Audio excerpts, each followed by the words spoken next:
Hey guys, अस्सलाम वालेकुम। कैसे हैं आप लोग? आई होप आप लोग बिल्कुल ठीक होंगे। अच्छा जी, आज आप लोगों को सबसे पहले मेरी तरफ से ईद मुबारक। आप लोगों को, आप लोगों के घर वालों को, आई होप ये ईद आप लोगों की बहुत अच्छी गुजरे। सो जी, सीन कुछ ऐसा है कि हमेशा कोई ईद का डे हो, कोई वीकेंड हो, तभी मुझे ज़्यादा टाइम मिलता है ताकि मैं वीडियो बना सकूं, क्योंकि मैं खुद यूनिवर्सिटी जाती हूँ तो मेरे पास इतना टाइम नहीं होता कि मैं वीडियो बनाऊँ, लेक्चर्स अपलोड करूँ। तो क्योंकि आज मेरी छुट्टी है और अब मैं फ़ाइनली इस टाइम पे, जो कि आप टाइम देख सकते हैं, तकरीबन 5:45 पे मैं जो है वो फ्री हुई हूँ, ठीक है जी। और अब मैंने सोचा कि क्यों ना आप लोगों के लिए वीडियो बनाई जाए। काफ़ी टाइम से आप लोगों के लिए वीडियो बनाई नहीं गई, तो क्यों ना बनाई जाए। तो जी, हमने लास्ट टाइम जो डिस्कस किया था, हमने डिस्कस किया था ब्रांचेस के बारे में डिस्कस किया था, ठीक है। आई होप आप लोगों ने वो वीडियो देख ली होगी और आप लोगों को बहुत सारी पसंद आई होगी वो वीडियो, और आप लोगों ने अच्छे स्टूडेंट्स की तरह उस वीडियो को अपने फ्रेंड्स के साथ शेयर भी कर दिया होगा। अब आगे आ जाते हैं। आगे आके क्या करना है जी, हमारे पास है 1.1.3। क्या है हमारे पास? एक्सरसाइज है, उसमें है कुरान एंड बायोलॉजी, ठीक है। मतलब कुरान पाक का क्या क्या रिलेशन है बियोलॉजी के साथ। तो कहा जा रहा है, the almighty Allah has conveyed a great knowledge about the origin and characteristics of animals and plants through our holy book the Quran. A few of ayah are quoted as under. तो मैं आपको इसकी सिर्फ basic बात बताऊंगी कि इसमें ये कहना क्या चाह रहा है। इस टाइप के क्वेश्चंस वैसे आते नहीं हैं, बट बेसिकली ये क्या कहना चाह रहा है, वो ये कहना चाह रहा है बेसिकली कि कुछ जो साइंस के अंदर बातें हम पढ़ते हैं, उन चीज़ों के बारे में जो नॉलेज है वो कुरान पाक के अंदर भी बताई गई है। किस तरह की नॉलेज? कि एनिमल्स का या इंसानों का या प्लांट्स का ओरिजिन किस तरह से हुआ, और उनकी जो कैरेक्टरिस्टिक्स हैं वो उनके अंदर किस तरह से पाई जाती हैं, उसके बारे में क्या किया गया है, कुरान के अंदर भी बताया गया है, ठीक है। जो साइंस की तहकीक, इतनी इतनी इतनी जदीद तहकीक के बाद जो चीज़ें अब हमें मालूम होती हैं, वो चीज़ें कुरान पाक के अंदर पहले ही बता दी गई हैं, ठीक है। तो यहाँ पे कुछ आयात हैं, ठीक है। उनको अगर आप रीड करेंगे तो इससे आपको अंदाज़ा हो जाएगा। सिंपली हम आगे की तरफ मूव करते हैं 1.14 की तरफ, जिसमें है कंट्रीब्यूशन ऑफ मुस्लिम साइंटिस्ट। तो जो साइंसदान होते हैं, मुसलमानी साइंसदान ने बियोलॉजी के अंदर क्या क्या कॉन्ट्रीब्यूशन की, क्या क्या काम किए, उनको डिस्कस कर लेते हैं। सिर्फ 3 ही लिखे हैं, बहुत अच्छे से डिस्कस करेंगे। और 1.2 से जो द लेवल ऑफ ऑर्गेनाइजेशन से जो टॉपिक्स हैं वो बहुत इंटरेस्टिंग है, उसको पढ़ने में आपको बहुत ज़्यादा मज़ा आएगा। उन वीडियोज़ को तो आपने पक्का पक्का पूरा पूरा देखना है। ये भी अच्छा टॉपिक है, बट मज़ेदार नहीं है, ठीक है ना। मुझे पता है, क्योंकि मैं ये सब पढ़ चुकी हूँ, मैं इस दौर से गुजर चुकी हूँ, तो बता रही हूँ, झूठ नहीं बोलूँगी, सही सही बात करेंगे, ठीक है जी। तो contribution of Muslim scientist. The Muslim scientist have played great role in the development of biological science. जो मुसलमानी साइंसदान हैं, उन्होंने बायोलॉजी की तरक्की के लिए, बायोलॉजिकल साइंस की, मैं आपको पहले एक चीज़ बताती हूँ। आप लोगों ने बचपन में पढ़ी होगी साइंस सब्जेक्ट, ठीक है। 8 क्लास तक जब आप लोग पढ़ रहे होंगे तो आपने साइंस सब्जेक्ट पढ़ा होगा। तो इस साइंस सब्जेक्ट को 2 पार्ट्स के अंदर डिवाइड कर लिया गया है मेनली। एक है बायोलॉजिकल साइंस, जिसके अंदर आप लाइफ से रिलेटेड साइंस के बारे में पढ़ते हैं। दूसरी है फिजिकल साइंस, ठीक है। तो ये 2 तरह की साइंसेज है। ये जो बायोलॉजी है, ये बायोलॉजिकल साइंस की टाइप है, या आप कह सकते हैं कैटेगरी है, ठीक है। तो यहाँ पे जो वर्ड लिखा है, क्या वर्ड लिखा है यहाँ पे? वर्ड लिखा है कि बायोलॉजिकल साइंस के अंदर उसकी डेवलपमेंट के लिए, उसकी तरक्की के लिए मुसलमानी साइंसदानों ने बहुत बहुत बहुत सारे काम किए, ठीक है। उन्होंने पहले एक्सपेरिमेंट से स्टार्ट किया, ठीक है। फिर उन्होंने कुछ ऑब्जर्वेशंस की, फर्स्ट सेंचुरी ऑफ हिजरा से लेकर, एंड यहाँ पर कुछ हमारे पास साइंसदान हैं जिन्होंने बहुत अहम कंट्रीब्यूशंस किए हैं बायोलॉजी की तरक्की के लिए। उनको हम डिस्कस करेंगे। मैं आपको बताती हूँ, मैंने यहाँ पे experiment and observation 2 words use किए। आई डोंट नो इस बुक के अंदर आगे इस बायोलॉजिकल मेथड, यस मुझे याद आ गया, इसका चैप्टर नंबर 2 बायोलॉजिकल मेथड ही, उसमें मैं आपको बहुत डिटेल से बताऊँगी कि what actually the biological method is. But अभी इतना बता देती हूँ कि बायोलॉजिकल मेथड के अंदर कुछ स्टेप्स होते हैं। जब आप किसी भी चीज़ के ऊपर रिसर्च कर रहे होते हो तो उसके कुछ स्टेप होते हैं। तो उसका एक स्टेप होता है ऑब्जर्वेशन, किसी को ऑब्जर्व करना। आप लोगों ने देखा होगा, for example, just for example, आप लोग 9th क्लास में अभी आए हो ना, तो आपकी क्लास में एक नया बच्चा आता है, ठीक है। वो किसी और स्कूल से आता है, तो आप लोग पहले उसको क्या करोगे? ऑब्जर्व करोगे, ठीक है ना। और वो भी क्या करेगा, सबको पहले ऑब्जर्व करेगा कि भाई दूसरे लोग कैसे हैं, कौन किसके साथ किस तरीके से बात कर रहा है, कौन सी टीचर कैसी है, स्कूल का माहौल कैसा है, स्टूडेंट्स कैसे हैं। फिर उसको जो चीज़ अपने उस ऑब्ज़र्व किए हुई डेटा की बेस पर उसको जो चीज़ अपने लिए ठीक लगेगी वो उस तरफ चला जाएगा कि भाई ये वाला ग्रुप अच्छा था, या ये वाली बच्ची अच्छी थी, या ये वाला बच्चा अच्छा था, तो मुझे इससे बात करनी चाहिए अपनी नेचर के हिसाब से। ठीक है, तो ऑब्ज़र्व करना एक्चुअली सही कहते हैं।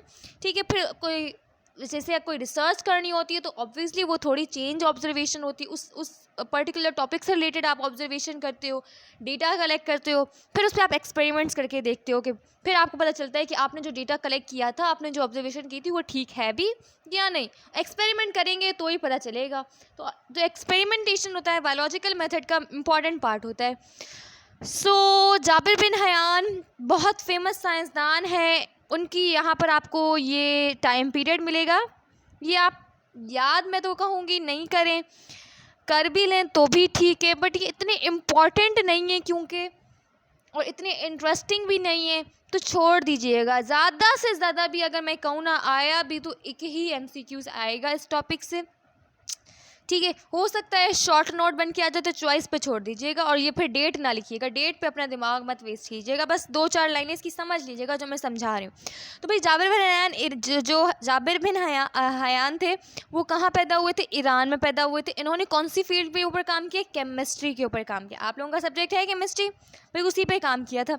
इन्होंने क्या लिखी, बुक्स लिखी। किस पे बुक्स लिखी, प्लांट्स पर, एनिमल्स पर, और उस बुक के नाम क्या थे, अल नबातियात एंड अल हैवान। ठीक है, अब ये इसकी 2 फेमस बुक्स थी जो कि प्लांट्स एंड एनिमल्स पे लिखी गई। अब इस बुक का नाम याद रखना बहुत मुश्किल है ना, अल नबातियात, अल हैवान। तो एक प्लांट्स पर लिखी गई है इसमें से बुक, और एक एनिमल्स पर। ये जो अल हैवान है ना, हैवान का मतलब ही एनिमल होता है एक्चुअली, तो ये लिखी गई है एनिमल पर। ऐसे आपको हैवान से अल हैवान याद हो गई, और इससे आपने ये भी आइडेंटिफाई कर लिया कि ये एनिमल्स पे लिखी गई। फिर अल नबातियात, ठीक है, ये नबातियात वर्ड आप ऐसा लग रहा है सुनने में जैसे किसी सीड का जो है ना जिक्र किया जा रहा हो। ठीक है, आपने इमेज जो दिमाग में बनानी है, जब भी ये वर्ड पढ़ना है तो आपने दिमाग में जो इमेज बनानी है वो ये बनानी है कि किसी सीड का जिक्र हो रहा है, तो सीड से हमेशा प्लांट ही उगता है। ठीक है, तो इस तरह से आपने याद कर लेना है। 2-3 पॉइंट्स याद करने के। भाई जाबिर बिन हयान जो थे उन्होंने केमिस्ट्री के ऊपर काम किया, उन्होंने प्लांट्स पर, एनिमल्स पर बुक्स लिखी। प्लांट्स पर कौन सी बुक लिखी, अल नबातियात लिखी, और एनिमल्स पर कौन सी बुक लिखी, अल हैवान लिखी। इनफ है, आपने इतना पढ़ लिया, बहुत कर लिया। उसके बाद अब्दुल मलिक असमाई, ठीक है, इनकी भी डेट ऑफ बर्थ कब जिए कब मरे, ये इन्होंने कंट्रीब्यूशन कर ली, it's very means a lot to us, but हम इनकी डेट ऑफ बर्थ इतनी नहीं याद रख सकते क्योंकि ये चीज़ें काम की नहीं है। तो आप एक्स्ट्रा मेमोरी से अपने दिमाग को नहीं भरो। मैं चाहती हूँ आप लोग जो स्मार्ट वर्क है ना वो करो, ठीक है ना, रॉट लर्नर नहीं बनो। So he was great zoologist and wrote many books on animals. Obvious है, कॉमन सेंस की बात है, अगर ये जूलॉजिस्ट थे तो ये एनिमल्स पर ही बुक लिखेंगे, क्योंकि मैंने आपको बताया था जूलॉजी कौन सा सब्जेक्ट है जिसके अंदर आप एनिमल्स के बारे में स्टडी करते हो। तो जूलॉजिस्ट वो लोग होते हैं जो क्या करते हैं, एनिमल्स के ऊपर पढ़ते हैं, स्टडी करते हैं, एक्सपेरिमेंट्स करते हैं। ठीक है ना, तो इन्होंने जो बुक लिखी है वो है अल खील, ठीक है, on horse, and Al Ibil on chemicals. ये जो इबिल वर्ड है ना, ये अरेबिक का वर्ड है और इसकी मीनिंग ही कैमल्स होता है। ठीक है, और अल शट भी आपको देखें शीप से मिलता हुआ ही लग रहा है। Al Wahush on wild animals, Wahush wild WW दोनों सेम है, ऐसे आप याद कर सकते हैं। शट शीप से, इबिल मैंने आपको बताया ना अरबिक का वर्ड है, इसकी मीनिंग भी क्या होती है, कैमल्स ही होती है। उसके बाद है खल्कुल इंसान, मतलब इंसान के बारे में। ठीक है, on the different parts of human body, different parts, खल्कुल मतलब स्ट्रक्चर, ठीक है, किस चीज़ का, ह्यूमन बॉडी का, और उसके फंक्शंस के बारे में। तो इन्होंने, क्योंकि ये जूलॉजिस्ट थे तो एनिमल्स पर, ह्यूमन बींग्स पर, जूलॉजी के अंदर इस चीज़ों पर रिसर्च की, और कुछ उन्होंने बुक्स लिखी। उनको आप ऐसे, जैसे मैंने आपको आइडेंटिफाई करके समझाया, ऐसे आप 2-3 नाम याद रख के अपने माइंड में बिठा सकते हैं कि अगर MCQ पॉइंट ऑफ व्यू से छोटी बड़ी बात पूछ ली तो आप इजीली करके आ जाए। थर्ड वन है बू अली सीना। इनका भी टाइम पीरियड याद करने की ज़रूरत नहीं है, मैंने आपको पहले ही बताया, स्मार्ट लर्नर बनना है, रॉट लर्नर नहीं बनना है। So he was great of all the Muslim scientist and considered as the founder of medicine. Medicine field है, ठीक है, कितनी बड़ी फील्ड है, इसके अंदर क्या होता है, तो इन्होंने बहुत ज़्यादा फेमस है और ये कहते हैं फाउंडर ऑफ मेडिसिन कहलाते थे। इतने इन्होंने जो है वो इतनी अच्छी कॉन्ट्रीब्यूशंस की हैं मेडिसिन की फील्ड के अंदर कि इनको बोला जाता है कि he is the founder of medicine. As an MCQ point of view से ये पॉइंट आ सकता है। इसको मैं थोड़ा सा आपको करके दिखाऊं, ये वाला पॉइंट कि ये फाउंडर ऑफ मेडिसिन कौन थे, तो अबू अली सीना। इनको क्या कहा जाता है, he is called as Avicenna in the West. ठीक है, ये आपको याद रखना पड़ेगा क्योंकि इनको ये नाम दिया गया था, तो नाम आपको याद ही करना पड़ता है। ठीक है जी। ही आइडेंटिफाइड मैनी डिजीज़, उन्होंने बहुत सारी डिजीज़ को आइडेंटिफाई किया क्योंकि पहले के दौर में लोगों को बीमारियां होती भी थी तो उनको पता ही नहीं होता था कि किसको कौन सी बीमारी, क्योंकि इतनी रिसर्च ही नहीं हुई थी। ठीक है, जैसे ट्यूबरकुलोसिस है, मेनिंगाइटिस है, इसके अलावा इन्फ्लामेशंस हैं। ठीक है, तो इस डिसीज़ के बारे में उन्होंने क्या किया, आइडेंटिफाई किया। इन्फ्लामेशन क्या होती है, इन्फ्लामेशन होती है कि कहीं पे भी अगर आपको कोई चोट लग जाती है तो वो चीज़ आपकी वो जो एरिया होता है, आप लोगों ने देखा होगा चोट लगने की वजह से रेड हो जाता है, वहाँ से ब्लड निकलना शुरू हो जाता है। वो जो आपका एरिया होता है वो थोड़ा सा उसका जो टेम्परेचर होता है वहाँ का इंक्रीज़ हो जाता है, आपको वहाँ पर क्या होता है, पेन होता है। तो ये कुछ साइंस होती हैं इन्फ्लामेशन की। ठीक है, और ये जो मेनिंगाइटिस है ये भी इन्फ्लामेशन ही है एक तरह से, और ट्यूबरकुलोसिस भी हमारे पास क्या है, एक डिजीज़ है।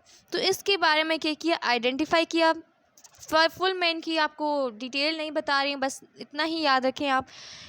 ठीक है जी, आपके लेवल के लिए इतना भी बहुत है। फिर ये इन्होंने कौन सी बुक्स लिखी, इन्होंने 2 बुक्स लिखी हैं, अल कानून एंड फिल तिब अल शिफा। ठीक है, इन्होंने मेडिसिन पर काम किया। पता है आप लोगों को मेडिसिन वाले क्या पढ़ते हैं जब वो इंटर कर लेते हैं, तो मेडिसिन की स्टडी को कहते हैं MBBS। तो MBBS वाले क्या करते हैं, आपका ख्याल रखते हैं, आपको ठीक करते हैं। ठीक है ना, आपकी तबीयत से रिलेटेड उनका काम होता है ना, ऐसा ही कुछ होता है।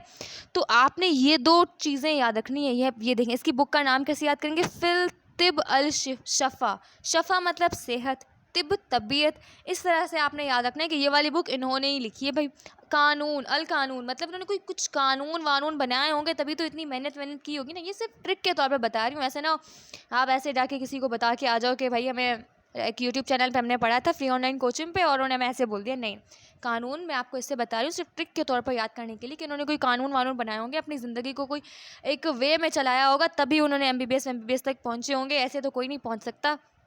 ठीक है जी, बीच में से मैंने एक लाइन मिस की, को इसलिए की क्योंकि मैं इसके बाद आपको बताना चाह रही थी, क्योंकि he also work in the field of mathematics, astronomy, physics, palaeontology and music. Palaeontology मैंने आपको पहले ही बताया था जब हमने ब्रांचेस पढ़ी थी।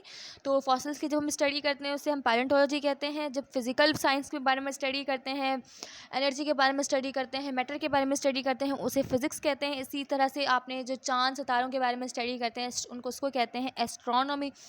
ठीक है, कि आपके स्टार्स आपके बारे में क्या कहते हैं, इस टाइप की जो चीज़ें होती हैं वो एस्ट्रोनॉमी में आती हैं। ठीक है जी, मैथमेटिक्स भाई आप लोगों को पता है बचपन से पढ़े, music it's very simple.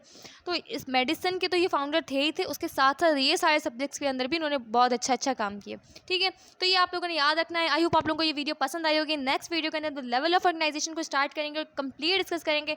I hope आप लोगों को ये वीडियो पसंद आई होगी। और इस वीडियो को देखने के बाद आप लोगों ने क्या करना है, एक दफ़ा बुक खोल के इस टॉपिक को ज़रूर पढ़ लेना है और अपने कम से कम 3 फ्रेंड्स के साथ इस वीडियो को शेयर कर देना है। और अगर आपके कोई फ्रेंड्स हैं जो फर्स्ट ईयर या इंटर में पढ़ते हैं, या आपके कज़न से, सिस्टर हैं, ब्रदर हैं, कोई भी जानने वाले हैं, तो उससे मेरा चैनल ज़रूर रेकमेंड करें। अगर कोई इंटर से आगे पहुंच गए हैं, कैरियर काउंसलिंग चाहते हैं, उन्हें समझ नहीं आ रहा कि कौन सी फील्ड चूज़ करनी चाहिए, तो भी आप बिल्कुल सही चैनल पर हैं। मेरे चैनल पर आपको बहुत सारे कैरियर काउंसलिंग से रिलेटेड वीडियोज़ मिलेंगी। या फिर अभी से अगर कोई अपना गोल सेट करना चाहता है, आप करना चाहते हैं और आप जानना चाहते हैं कि इन फ्यूचर या फिर अभी कौन सी फील्ड्स इन चल रही हैं, किसका ज़्यादा स्कोप है, तो अभी से आप लोग इन्फॉर्मेशन गेन करना स्टार्ट कर दें, क्योंकि यही टाइम में बाद में देर हो जाएगी। इसलिए अभी से गोल सेट कर लें ताकि आप उस पर्टिकुलर गोल पे फिक्स रहते हुए आगे मेहनत करें। अपना आप लोगों ने बहुत सारा ख्याल रखना है। मुझसे रिलेटेड कोई भी इन्फॉर्मेशन चाहिए हो, या फिर कोई भी मुझसे बात शेयर करनी हो, या फिर मुझसे मेरे ग्रुप्स में ऐड होना हो, MCQ से रिलेटेड इन्फॉर्मेशन चाहिए हो, यूनिवर्सिटी से रिलेटेड इन्फॉर्मेशन चाहिए, तो जस्ट डिस्क्रिप्शन आप लोगों ने चेक कर लेनी है।